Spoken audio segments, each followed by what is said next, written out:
ফেব্রুয়ারিতে হচ্ছে নির্বাচন, কোনো শঙ্কা নেই। জাতিসংঘের সফর সফল, জানালেন মির্জা ফখরুল।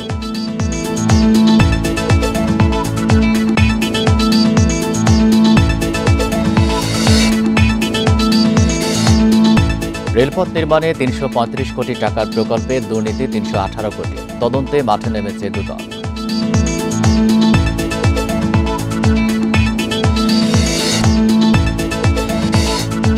জলাতঙ্কে টিকা উৎপাদনে ল্যাবরেটরি বন্ধ, ঝুঁকিতে সাধারণ মানুষ, চালু করার চেষ্টায় সরকার।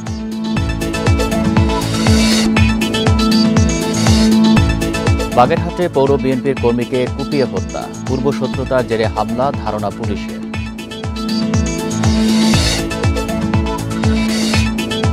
মার্কিন প্রস্তাব অনুযায়ী ইসরায়েলি জিম্মিদের হস্তান্তরে সম্মত হামাস, গাজায় বোমা হামলা বন্ধের আহ্বান ট্রাম্পের।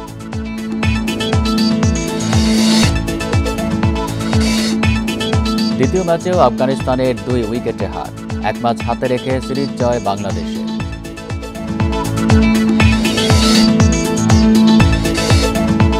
আফগানিস্তানের বিপক্ষে বাংলাদেশের ওয়ানডে দল ঘোষণা, প্রথমবার ওয়ানডে দলে সাইফ হাসান।